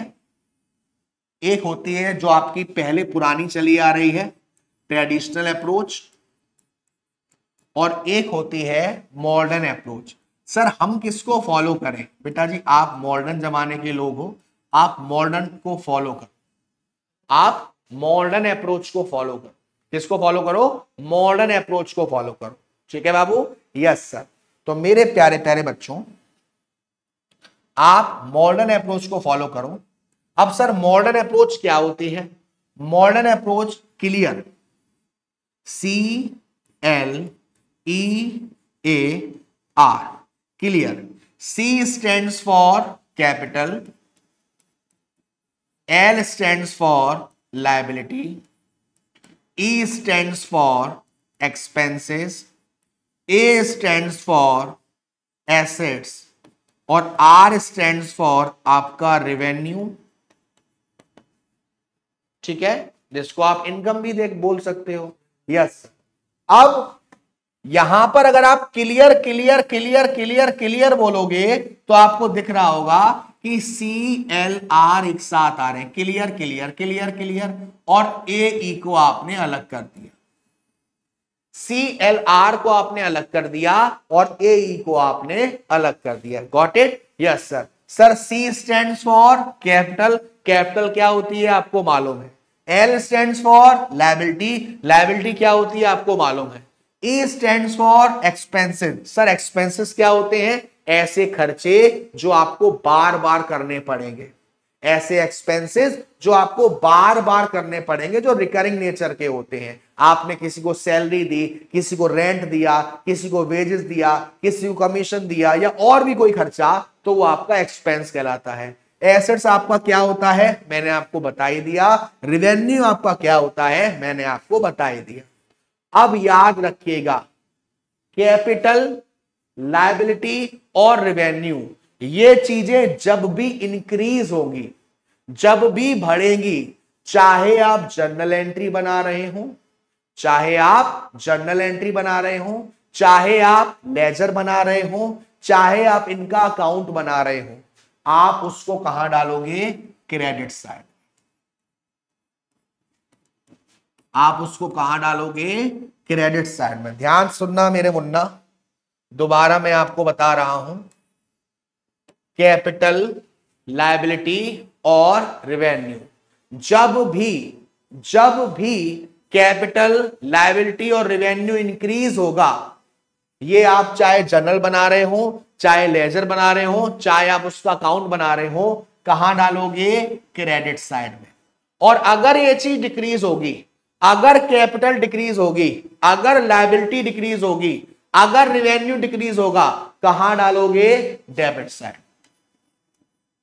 अगर ये चीज इंक्रीज होगी, कहां डालोगे, क्रेडिट साइड में। और अगर ये चीज डिक्रीज होगी, कहां डालोगे, डेबिट साइड में। इसका जस्ट अपोजिट आ जाता है एसेट्स और एक्सपेंस में। अगर आपकी एसेट्स और एक्सपेंस इंक्रीज होते हैं तो ये हम कहां डालेंगे, डेबिट साइड में। और अगर डिक्रीज होते हैं तो अपन कहां डालेंगे, क्रेडिट साइड में। अगर डिक्रीज होते हैं तो कहां डालेंगे भाई, क्रेडिट साइड। ये कहता है आपका modern approach. But traditional approach क्या कहता है, ट्रेडिशनल अप्रोच कहता है कि भाई हमारे गोल्डन रूल्स होते हैं, 3 गोल्डन रूल्स। एक होता है आपका पर्सनल अकाउंट, एक होता है आपका रियल अकाउंट, और एक होता है आपका नॉमिनल अकाउंट। क्या कहा बेटा, एक होता है हमारा पर्सनल अकाउंट, एक होता है हमारा रियल अकाउंट, और एक होता है आपका नॉमिनल अकाउंट। ठीक है बेटू, यस सर। पर्सनल अकाउंट नाम से ही समझ में आ रहा है, पर्सन को इंडिकेट कर रहा है। कोई भी ऐसा लेन देन जो राम, रवि, मोहन, सोहन ये कर रहे हैं ना, तो आपको दिख रहा है ये कौन सा अकाउंट है, पर्सनल अकाउंट। सारी एसेट्स के लिए क्या है, रियल अकाउंट, और सारे खर्चे और सारी इनकम के लिए क्या है, नॉमिनल अकाउंट। तो जो हमारा पर्सनल अकाउंट होता है ना, वो 3 टाइप का होता है बेटा। एक होता है नेचुरल, एक होता है आर्टिफिशियल, और एक होता है रिप्रेजेंटेटिव। एक होता है नेचुरल, और एक होता है आर्टिफिशियल, और एक होता है रिप्रेजेंटेटिव। नेचुरल का मतलब है जो हम लोग है ना, जो हम लोग हैं, हम लोग कौन है, नेचुरल है। हम लोग कैसे आए तो खैर आपको मालूम है, लेकिन हम लोग कौन है, नेचुरल है। हम सबके नाम नेचुरल है, तो हम पर्सनल अकाउंट का कौन सा हो गया, नेचुरल। अगर कोई कंपनी है, कोई फर्म है, कोई बिजनेस है, Ram limited, Ravi limited, Rohan limited, Sohan limited, तो ये क्या है, आर्टिफिशियल है, क्योंकि इनको कानून के द्वारा बनाया गया है और कानून से ही खत्म किया जाएगा। और तीसरा होता है रिप्रेजेंटेटिव, ऐसे अकाउंट जो किसी को रिप्रेजेंट कर रहे हैं, जैसे सैलरी आउटस्टैंडिंग है, या प्रीपेड एक्सपेंस है, या एक्रूड इनकम है। अब आपको ये तीनों नाम नए से लग रहे होंगे। सबसे पहले आता है आउटस्टैंडिंग। अगर आपको कोई खर्चा पे करना था लेकिन आपने उसने अभी तक पे नहीं करा है, आपने अभी तक उसको पे नहीं करा है, तो वो क्या है, आउटस्टैंडिंग है, यानी कि लायबिलिटी। तो अगर मान लो रेंट आउटस्टैंडिंग है, रेंट अभी तक आपने पे नहीं करा, सैलरी अभी तक आपने पे नहीं करी, और ये रिप्रेजेंट कर रहा है कि किसकी सैलरी अभी तक आपने पे नहीं करी, इसीलिए वो एक रिप्रेजेंटेटिव में आ गया। अगर यही प्रीपेड एक्सपेंस होता, कोई खर्चा जो आपने पे पहले कर दिया, आप जब मोबाइल रिचार्ज कराते हैं तो उसमें दिखा होगा ना प्रीपेड और पोस्ट पेड। जनवरी की शुरुआत में आपने रिचार्ज करवाया, पूरी जनवरी मौज लोगे, तो वो क्या है? प्रीपेड है, प्रीपेड एक्सपेंस है। आप हमारा बैच लेते हो, पेमेंट पहले करते हो, उसके बाद में सारे बेनिफिट्स आपको मिलते रहते हैं, तो वो आपके लिए क्या है? Prepaid expenses. हमारे लिए क्या है? अर्न इनकम, क्योंकि वो इनकम मिल तो गई लेकिन अभी हम कमा नहीं पाए हैं। तो ये सब हमारे किस में आते हैं? रिप्रेजेंटेटिव में। अब इसके हिसाब से रूल क्या होता है? पर्सनल के हिसाब से रूल क्या होता है? डेबिट द रिसीवर और credit the giver. Personal account का रूल क्या होता है बेटा? डेबिट द रिसीवर और क्रेडिट द गिवर। अगर कोई चीज इंसान कोई रिसीव कर रहा है तो उसे डेबिट करेंगे और दे रहा है तो उसे क्रेडिट करेंगे। अब बात आई रियल अकाउंट की। रियल अकाउंट में मैंने बताया ये सारी एसेट्स के लिए होता है, बस डेटर्स के लिए नहीं है। तो रियल अकाउंट का रूल क्या होता है? डेबिट व्हाट कम्स इन और क्रेडिट व्हाट गोज आउट। अगर आपके पास कोई चीज आ रही है तो आप उसको क्या करोगे? डेबिट करोगे। और अगर आपके पास से कोई चीज जा रही है तो आप उसको क्या करोगे? क्रेडिट करोगे। तो ये रियल का रूल होता है। तीसरा होता है नॉमिनल अकाउंट। नॉमिनल अकाउंट का मतलब debit all expenses and losses, credit all income and gain. जो भी हमारे खर्चे हैं, जो भी हमारे नुकसान हैं, उन सबको हम क्या करेंगे? डेबिट करेंगे। और जो भी हमारे फायदे हैं, जो भी हमारी इनकम है, उस सबको हम क्रेडिट करेंगे। तो आप अपनी अकाउंटिंग को ऐसे भी कर सकते हो और आप अपनी अकाउंटिंग को ऐसे भी कर सकते हो। वो आपके ऊपर है कि आप बेस्ट किसको चूज कर रहे हो। मेरे हिसाब से आप मॉडर्न अप्रोच को फॉलो करो, बहुत ही आसान रहता है, बहुत ही इजी रहता है। ठीक है? यस। तो मैंने क्या बताया? मैंने आपको बताया कि हर ट्रांजैक्शन के दो इफेक्ट होते हैं। हर ट्रांजैक्शन के दो इफेक्ट होते हैं, एक डेबिट और एक क्रेडिट। एक जगह पर वो डेबिट होगा और एक जगह पर वो क्रेडिट होगा। तो अगर मैं इनको फॉलो कर रहा हूं, मैं हर ट्रांजैक्शन को दो जगह रिकॉर्ड होते हैं और रिकॉर्ड कर रहा हूं, इसको हम बोलते हैं डबल एंट्री सिस्टम। लेकिन मैं अपने हिसाब से चल रहा हूं, डेबिट क्रेडिट दोनों को रिकॉर्ड नहीं कर रहा, मैं अपने हिसाब से रिकॉर्डिंग कर रहा हूं। मैं किसी ट्रांजैक्शन को रिकॉर्ड कर रहा हूं, किसी को नहीं कर रहा। मैं किसी को डेबिट कर रहा हूं, किसी को क्रेडिट नहीं लिख रहा। इसको हम बोलते हैं सिंगल एंट्री सिस्टम। और इसी को हम इनकम्प्लीट रिकॉर्ड भी बोलते हैं, क्योंकि हमने सारे के सारे ट्रांजैक्शंस को रिकॉर्ड नहीं करा है। ठीक है? तो ये हमें बताया सिंगल एंट्री सिस्टम और ये आपका डबल एंट्री सिस्टम। ठीक है? ये आप कह सकते हैं फादर ऑफ अकाउंट्स हैं लूका पेसियोली। और 1494 में ये मैथमेटिशियंस से जिन्होंने अपनी एक बुक पब्लिश करी थी principle of double entry system, और उसमें उन्होंने इन सबके बारे में बताया था। ठीक है?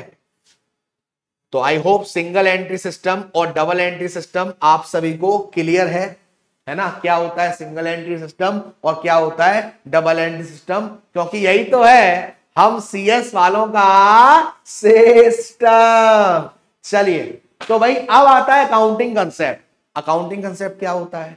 भाई मैं भी अकाउंटिंग कर रहा हूं, मैं भी बैलेंस शीट बना रहा हूं, मैं भी प्रॉफिट लॉस बना रहा हूं, आप भी बना रहे हो। Yes sir. क्या मेरी बैलेंस शीट और आपकी बैलेंस शीट में ट्रीटमेंट कुछ अलग हो सकता है? नहीं सर।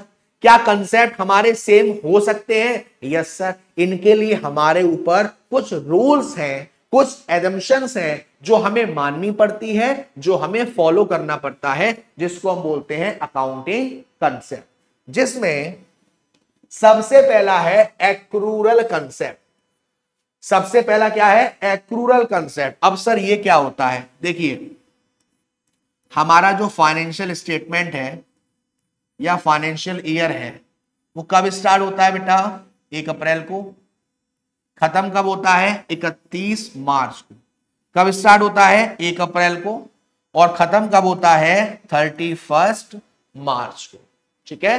कब स्टार्ट होता है? 1 अप्रैल को, और खत्म कब होता है? 31 मार्च को। अगर मुझे 30 अप्रैल को किसी को सैलरी देनी थी और मैंने नहीं दी, तो मुझे एक्रूरल कंसेप्ट के हिसाब से उस एंट्री को 30 अप्रैल को रिकॉर्ड करना पड़ेगा, भले ही वो आउटस्टैंडिंग चल रही हो। यानी एक्रूरल कंसेप्ट हमसे कहता है कि कोई भी ट्रांजैक्शन, भले ही वो हुआ हो नहीं हुआ हो, पैसा आया हो नहीं आया हो, आप उसको रिकॉर्ड करोगे, ताकि आपके पास एक्चुअल अप टू डेट आपका स्टेटमेंट रहे। उसको हम बोलते हैं एक्रूरल कंसेप्ट। ठीक है, यस सर। दूसरा है कंजर्वेटिव कंसेप्ट। कंजर्वेटिव कंसेप्ट हमसे क्या कहता है? कंजर्वेटिव कंसेप्ट हमसे यह कहता है कि बेटा, अगर आपको मालूम है कि भविष्य में ऐसा हो सकता है, भविष्य में ये कर्जा आपके ऊपर आ सकता है, भविष्य में ये लायबिलिटी आपके ऊपर आ सकती है, भविष्य में इसका पैसा आपको देना पड़ सकता है, तो पहले से तैयारी करके चलो, रेनकोट पहन के चलो, बारिश पड़ रही है। यानी कि फ्यूचर के लिए पहले से ही आप प्रोविजन बना के चलो। फ्यूचर के लिए पहले से आप प्रोविजन बना के चलो, ताकि अगर नुकसान होता है तो आपके पास उतना पैसा हो जिसमें से आप वो सारी चीजें अच्छे से कवर कर सको, जिसको हम बोलते हैं कंजर्वेटिव कंसेप्ट। फिर आता है कंसिस्टेंसी कंसेप्ट। कंसिस्टेंसी कंसेप्ट हमसे कहता है कि अगर मैंने कुछ रूल्स एंड रेगुलेशन इस साल फॉलो किए, तो मैं उन रूल्स एंड रेगुलेशंस को हर साल फॉलो करता रहूंगा। ऐसा आपसे कहता है कंसिस्टेंसी कंसेप्ट। कोई हमसे जीत ना पावे, चले चलो चले चलो, कंसिस्टेंसी कंसेप्ट। अगर मैंने इस साल डेप का मेथड यूज किया है तो अगली साल भी करूंगा। अगर मैंने इस साल अपने वर्कर्स की सैलरी बढ़ाई है तो अगली साल भी बढ़ानी पड़ेगी, तो उसको हम बोलते हैं कंसिस्टेंसी कंसेप्ट। फिर आपका इकोनॉमिक एंटिटी कंसेप्ट। ये कहता है कि भले ही जो बिजनेस है वो किसका है? मालिक का है, लेकिन बिजनेस में जो ट्रांजैक्शन है वो बिजनेस के पॉइंट ऑफ व्यू से रिकॉर्ड करने पड़ेंगे, मालिक के पॉइंट ऑफ व्यू। देखो मेरी ड्राइंग देख रहे हो भाई, कुछ कमी है ड्राइंग में? है, इतनी खतरनाक ड्राइंग है मेरी। तो भाई मालिक के पॉइंट ऑफ व्यू से हम ट्रांजैक्शन रिकॉर्ड नहीं करेंगे, बिजनेस के पॉइंट ऑफ व्यू से। मालिक अलग, बिजनेस अलग, इसको हम बोलते हैं एंटिटी कंसेप्ट। ठीक है, यस। फिर आता है आपका going concern concept. Going concern concept हमसे कहता है कि जब भी आप अपने बिजनेस में किसी ट्रांजैक्शंस को रिकॉर्ड करोगे ना, तो ये सोच के रिकॉर्ड करो कि हमारा बिजनेस तो लंबे समय तक चलता रहेगा, इनफाइनाइट चलता रहेगा। मैं किसी मशीन को खरीद रहा हूं, मैं किसी इंप्लॉय को जॉब पर रख रहा हूं, तो यह सोचकर रखूंगा कि मेरा बिजनेस तो अभी लंबे समय तक चलता रहेगा। Going concern concept. जैसे कि ये रिश्ता क्या कहलाता है अनुपमा, ये सीरियल जब मैं बहुत छोटा था तब से चल रहे हैं, और अब मेरे भी छोटे छोटे हो गए हैं और अभी तक चल रहे हैं, और कुछ समझ में नहीं आ रहा है। जब तक समझ में आता है तब तब लिखा आ जाता है अब देखिए कल। तो ये क्या है? गोइंग कंसर्न है, अभी तो चलता रहेगा, और नाम ही है ये रिश्ता क्या कहलाता है। आपको मालूम ही नहीं है क्या कहलाता है, हम सब ढूंढ रहे हैं इसको। ठीक है, उसके बाद है आपका मैचिंग कंसेप्ट। मैचिंग कंसेप्ट क्या कहता है? मैचिंग कंसेप्ट आपसे कहता है कि अगर आपको रेवेन्यू हुआ है, अगर आपको रेवेन्यू हुआ है, तो उस रेवेन्यू को आप जो खर्चा हुआ है ना, एक्चुअल खर्चा, उससे मैच करेंगे। मतलब सर समझ में नहीं आया। मान लीजिए आपने किसी चीज की 100 यूनिट्स खरीदी हैं। मान लीजिए आपने किसी चीज की 100 यूनिट्स खरीदी है, किसी चीज की 100 यूनिट्स आपने खरीदी है। Yes sir. और इसमें से आपने 30 यूनिट्स को बेच दिया, आपने 30 यूनिट्स को बेच दिया, इसमें से आपने 30 यूनिट्स को बेच दिया। यस सर, बेच दिया। तो बेटा जी आप जब एक्सपेंस को रेवेन्यू से मेजर कर रहे होंगे ना, तो आप 30 यूनिट के ऊपर कितना खर्चा हुआ उसके हिसाब से करेंगे, ना कि 100 के हिसाब से। इसको हम बोलते हैं मैचिंग कंसेप्ट। आगे बढ़ते हैं। मैटेरियलिटी कंसेप्ट। अब आपसे मैटेरियलिटी कंसेप्ट क्या कहता है? मैटेरियलिटी कंसेप्ट आपसे कहता है बेटा जी, अगर हमारा जो ट्रांजैक्शंस हैं, अगर हमारे लेन देन कुछ ऐसे हैं जो इंपॉर्टेंट है, जो आपके लिए काफी ज्यादा इंपॉर्टेंट है, जो आपको शो करना पड़ेगा, जो हमारे इन्वेस्टर्स पर इंपैक्ट डाल सकते हैं, वही रिकॉर्ड करो। जो इमैटेरियल है, जो इररेलेवेंट है, जो इंपॉर्टेंट नहीं है, उसको आप रिकॉर्ड मत करो। तो ये कुछ आपके अकाउंटिंग कंसेप्ट है जो मैंने आपको बताई। फिर आपके टाइप्स ऑफ अकाउंट है, ये मैंने आपको अभी समझाया।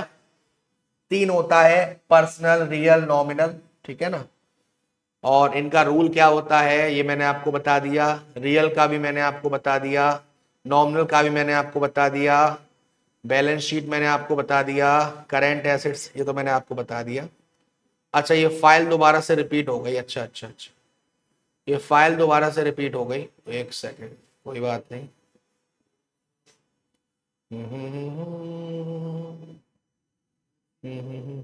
चलो, यहां तक मैंने आपको बता दिया है ना, ये सब मैंने आपको समझा दिया। What is personal account, what is real account और व्हाट इज नॉमिनल अकाउंट। अब शुरुआत होती है दोबारा से जर्नल पर। क्या होता है जर्नल? बेटा जी जर्नल हमारी एक बुक होती है जहां पर हम सारे ट्रांजैक्शंस को रिकॉर्ड करते हैं, इसीलिए इसको हम बुक्स ऑफ ओरिजिनल एंट्री भी कहते हैं। इसीलिए हम इसको बुक्स ऑफ ओरिजिनल एंट्री भी कहते हैं। तो जब भी आप जर्नल को देखोगे ना, तो जर्नल में ऐसा फॉर्मेट बना बनाया आता है। यहां पर है डेट, यहां पर है आपका पर्टिकुलर, छोटा हो गया पर्टिकुलर, थोड़ा बड़ा करो। यहां पर है आपका पर्टिकुलर, यहां पे आपका एलएफ और यहां पर आपका अमाउंट। तो देखो बेटा, यहां पर आपका डेट, यहां पर आपका पर्टिकुलर, यहां पर आपका एलएफ, यहां पर आपका अमाउंट डेबिट का और यहां पर आपका अमाउंट क्रेडिट का। ये जर्नल का फॉर्मेट है। जब भी आप जर्नल एंट्री पास करोगे ना, तो इस फॉर्मेट को बना के पास करोगे। सबसे पहले आती है डेट, वो जो ट्रांजैक्शन है वो किस तारीख को हुआ है, 1 को, 2 को, 3 को, 4 को, 5 को। क्योंकि जर्नल में हम जो ट्रांजैक्शन होते हैं सॉरी, उसको क्रोनोलॉजिकल ऑर्डर में रिकॉर्ड करते हैं। Sir what do you mean by chronological order? Chronological order का मतलब स्टेप बाइज, 1 तारीख, 2 तारीख, 3 तारीख, 4 तारीख, 5 तारीख, ना कि ऐसे कि 5 तारीख, 3 तारीख, 2 तारीख, ऐसे नहीं करेंगे। प्लस कैसे रिकॉर्ड करते हैं? सबसे पहले वो डेट डालते हैं, जिस डेट को वो ट्रांजैक्शन हुआ है। सबसे पहले हम उस डेट को डालते हैं जिस डेट को ट्रांजैक्शन हुआ है। उसके बाद जो चीज डेबिट हुई है उसको हम पहले लिखते हैं यहां पर, और उसके सामने यहां पर लिखते हैं डेबिट, और उसके अमाउंट को यहां डालते हैं डेबिट साइड। अब कौन सी चीज डेबिट हुई है वो आपके ऊपर है, आपको पता लगाना है क्लियर कंसेप्ट के हिसाब से, क्या चीज घट रही है या क्या चीज बढ़ रही है। उसी के नीचे अगर और कुछ डेबिट नहीं हो रहा है तो उसी के नीचे 2 लिखकर हम उस चीज को लिखते हैं जो क्रेडिट हो रही है, और अकाउंट लिख देते हैं।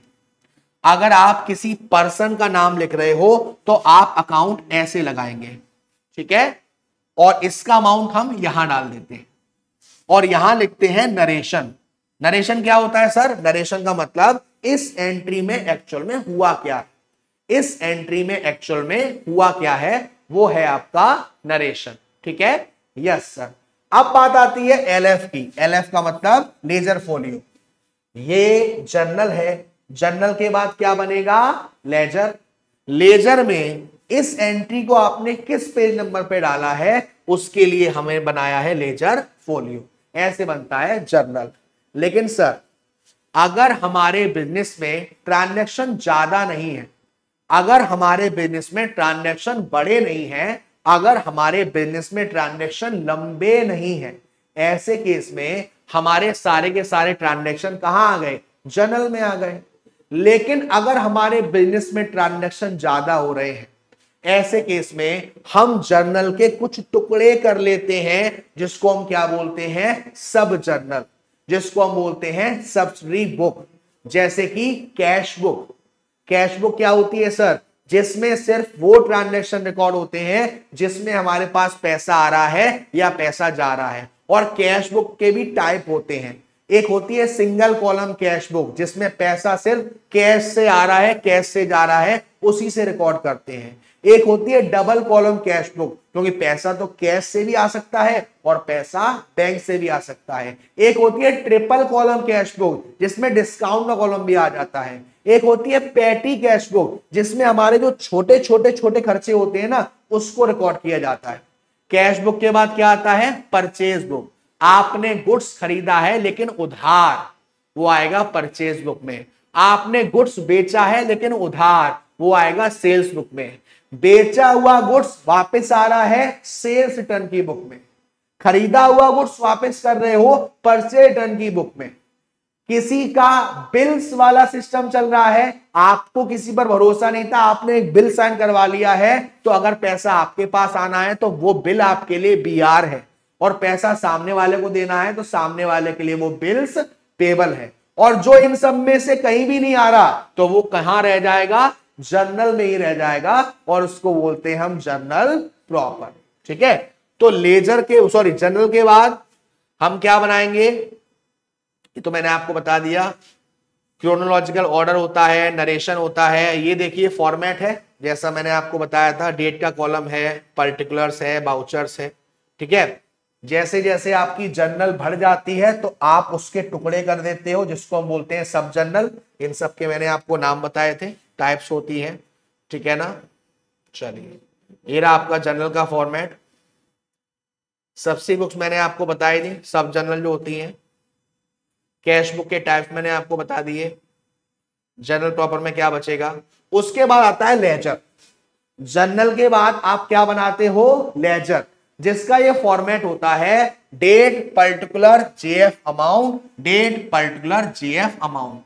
अब सपोज आप कैश का लेजर बना रहे हो, आप परचेज का लेजर बना रहे हो, आप राम का लेजर बना रहे हो, आप सैलरी का लेजर बना रहे हो। सबसे पहली बात, इन सबके 4 अलग अलग लेजर बनेंगे, इन सबके 4 अलग अलग लेजर बनेंगे। Yes sir. अब कैसे लेजर बनेगा, कैश जर्नल एंट्री में कहां गया है, डेबिट या क्रेडिट। अगर कैश जर्नल एंट्री में डेबिट गया है तो लेजर में भी वो कहां आएगा, डेबिट, लेफ्ट हैंड साइड। लेकिन रिकॉर्ड किसके नाम से होगा, जो उस जर्नल एंट्री में क्रेडिट हुआ है। अमाउंट वो आएगा जो कैश में आया है। और अगर कैश किसी एंट्री में, जर्नल एंट्री में क्रेडिट हुआ है तो लेजर में भी वो कैश क्या होगा, क्रेडिट होगा। लेकिन लिखेंगे काय से, वो जो डेबिट हुआ है। हम जो चीज को डेबिट में लिखते हैं उसकी शुरुआत में हम टू का इस्तेमाल करते हैं, और यहां पर हम बाय का इस्तेमाल करते हैं। अगर हम किसी को डेबिट साइड में लिख रहे हैं तो उसकी शुरुआत में टू का इस्तेमाल करते हैं और लास्ट में बाय का इस्तेमाल करते हैं। अगर हम किसी ओपनिंग बैलेंस को ट्रांसफर कर रहे हैं, साल की शुरुआत के बैलेंस को या महीने की शुरुआत के बैलेंस को, हम उसके लिए बीडी का इस्तेमाल करते हैं, और क्लोजिंग बैलेंस यानी कि साल के लास्ट के बैलेंस के लिए हम सीडी का इस्तेमाल करते हैं। तो ये हमने बना दिया लेजर। जर्नल बन गया, यस सर। लेजर बन गया, यस सर। अब क्या बनेगा, ट्रायल बैलेंस। जर्नल बन गया, लेजर बन गया, अब क्या बनेगा, ट्रायल बैलेंस। अब इस ट्रायल बैलेंस कैसे बनता है बेटा जी, देखो ट्रायल बैलेंस का एक फॉर्मेट होता है। ट्रायल बैलेंस का एक फॉर्मेट होता है। कैसा फॉर्मेट भाई, जर्नल का एक फॉर्मेट था, यस सर। लेजर का एक फॉर्मेट था, यस सर। तो ट्रायल बैलेंस का भी तो एक फॉर्मेट होगा ना, यस सर। तो देखो बेटा, यहां होता है नेम ऑफ अकाउंट्स। जितने भी आपने लेजर में अकाउंट बनाए सबका नाम यहां पर होता है। यहां आपकी डेबिट साइड और यहां आपका क्रेडिट साइड। हम ट्रायल बैलेंस किससे बना रहे हैं? लेजर में से। तो हमारे पास बहुत सारे ऑप्शंस होते हैं जिससे हम ट्रायल बैलेंस को बना सकते हैं, ठीक है। बट मैं आपको कुछ चीज बता दे रहा हूं जिससे आपको ट्रायल बैलेंस बनाने में कभी दिक्कत नहीं आएगी। जैसे जितनी भी एसेट्स हैं वो सब ट्रायल बैलेंस के डेबिट साइड जाएगी, जितनी भी लायबिलिटी है ट्रायल बैलेंस के क्रेडिट साइड जाएगी, जितने भी एक्सपेंस हैं ट्रायल बैलेंस के डेबिट साइड जाएंगे, जितनी भी इनकम है ट्रायल बैलेंस के क्रेडिट साइड जाएगी। Purchase debit side, purchase return credit side, sales credit side, sales return debit side. D से ड्रॉइंग्स, डी से डेबिट, डी से डेटर, डी से डेबिट, सी से कैपिटल, सी से क्रेडिट और सी से क्रेडिटर, सी से क्रेडिट। अगर आपको ये याद है तो आपको कोई झंझट ही नहीं करना कि किसको डेबिट करूं और किसको क्रेडिट करूं, ठीक है। चल, तो ये मैंने आपको लेजर बताया, ये मैंने आपको रूल बताया था, क्या चीज बढ़ेगा तो डेबिट और क्या चीज घटेगा तो क्रेडिट, ठीक है। ये मैंने आपको ट्रायल बैलेंस का रूल सारा बता दिया ताकि आपको दिक्कत नहीं हो, ठीक है। चलिए, अब हम ट्रायल बैलेंस में हमारे पास कुछ मेथड्स होते हैं पोस्टिंग के लिए, जिसमें हमारे पास 3 मेथड। पहला है टोटल मेथड, दूसरा है बैलेंस मेथड और तीसरा है कंपाउंड मेथड। टोटल मेथड आपसे यह कहता है कि आपने जितने लेजर बनाए हैं ना, उन लेजर के अकाउंट का जो डेबिट साइड का टोटल है वो ट्रायल बैलेंस के डेबिट में डाल दो, और जो क्रेडिट साइड का टोटल है वो ट्रायल बैलेंस से क्रेडिट साइड में डाल दो। लास्ट में टोटल कर लोगे, आंसर आ जाएगा। ट्रायल बैलेंस मेथड क्या कहता है कि आपने जो लेजर बनाया है आप उसको बैलेंस करो। कैसे करो? देखो कि कौन सी साइड ज्यादा है, डेबिट साइड ज्यादा है या क्रेडिट साइड ज्यादा है। अगर डेबिट साइड ज्यादा है तो बैलेंस कहां करेंगे? क्रेडिट साइड में, लेजर में। और अगर क्रेडिट साइड ज्यादा है तो बैलेंस क्या करेंगे? डेबिट साइड, लेजर में। लेकिन जब आप उसको ट्रायल बैलेंस में डालोगे तो जो साइड ज्यादा है और जितने से ज्यादा है उसी साइड डालेंगे ट्रायल बैलेंस में। कोई लेजर का डेबिट साइड ज्यादा है तो ट्रायल बैलेंस में भी डेबिट में डालेंगे और जितने से ज्यादा है उतने से डालेंगे। सेम हम क्रेडिट साइड के लिए करेंगे। तीसरा है कंपाउंड। अब कंपाउंड में क्या होता है सर? कंपाउंड में हम इन दोनों का इस्तेमाल करते हैं, यानी कि 4 कॉलम होते हैं। एक में डेबिट का टोटल होता है, एक में क्रेडिट का टोटल होता है, एक में दोनों साइड में से कौन सा ज्यादा है वो होता है, उसको हम बोलते हैं कंपाउंड मेथड। तो हम किसी भी मेथड से ट्रायल बैलेंस बना सकते हैं। अब बेटा, ट्रायल बैलेंस के बाद हम कौन से अकाउंट बनाते हैं? Final accounts. फाइनल अकाउंट्स जिसमें सबसे पहले हम क्या बनाते हैं? Trading account. सबसे पहले क्या बनाते हैं? ट्रेडिंग अकाउंट, जिसमें 2 साइड होती है बेटा हमारी, एक डेबिट साइड और एक क्रेडिट साइड। ट्रेडिंग अकाउंट एक नॉमिनल नेचर का अकाउंट है, तो debit all expense and losses और credit all income and gain, ठीक है। बट यहां पर ये ट्रेड से रिलेटेड है, तो ट्रेड से रिलेटेड, परचेज और सेल से रिलेटेड जो भी खर्चे, सामान से रिलेटेड जो भी चीजें आ रही हैं उसको जानने के लिए हम ट्रेडिंग अकाउंट बनाते हैं। इससे या तो हमें ग्रॉस प्रॉफिट मिलेगा या ग्रॉस लॉस मिलेगा, बट हमारे सारे खर्चे इसमें नहीं आते और सारी इनकम भी इसमें नहीं आती। इसीलिए इसके बाद हम क्या बनाते हैं? Profit and loss account. और प्रॉफिट एंड लॉस अकाउंट भी हमारा कौन सा नेचर का है? नॉमिनल नेचर का है बेटा। प्रॉफिट एंड लॉस अकाउंट भी हमारे कौन से नेचर का है? नॉमिनल नेचर का है। और नॉमिनल नेचर का रूल क्या कहता है? Debit all expense and losses, credit all income and gain. बचे हुए सारे खर्चे डेबिट साइड में, बचे हुए सारी इनकम क्रेडिट साइड में, और प्रॉफिट एंड लॉस से हमें या तो नेट प्रॉफिट मिलेगा या मिलेगा नेट लॉस। अगर नेट प्रॉफिट मिलेगा तो हम बैलेंस शीट जो बनाते हैं तो लायबिलिटी साइड में कैपिटल में उस प्रॉफिट को ऐड कर देंगे, और अगर लॉस होगा तो लायबिलिटी साइड में कैपिटल में ही उसको माइनस कर देंगे। ठीक है बाबू, तो आई थिंक ये सारी चीज है जो हमने आपकी कवर करी है। ये आपके फाइनल अकाउंट, ये मैंने आपको बताया ट्रेडिंग अकाउंट कैसे बनता है, ट्रेडिंग अकाउंट होता क्या है, प्रॉफिट एंड लॉस अकाउंट होता क्या है, इसमें आता क्या क्या है, और आपकी बैलेंस शीट। तो भाई ये आपका एक प्यारा सा लेक्चर था, ये आपका एक प्यारा सा सेशन था इंट्रोडक्शन टू अकाउंटिंग का। और आप दिल से बताइएगा कैसा लगा सेशन। बेसिक आपके अच्छे से कवर हुए ना, स्पेशली उन बच्चों के जो अदर स्ट्रीम के हैं उनको कितना समझ में आया, और नेक्स्ट लेक्चर के लिए कितने आप एक्साइटेड रहने वाले हैं, क्योंकि नेक्स्ट लेक्चर होगा अकाउंटिंग फॉर शेयर कैपिटल, आपका प्यारा सा चैप्टर। तब तक के लिए अपना ध्यान रखिएगा, खाना पीना खाते रहिएगा, मां बाप का ध्यान रखिएगा। Tata bye bye, see you. Gabbar sir, Gabbar army, hashtag रोला ऑन द टॉप।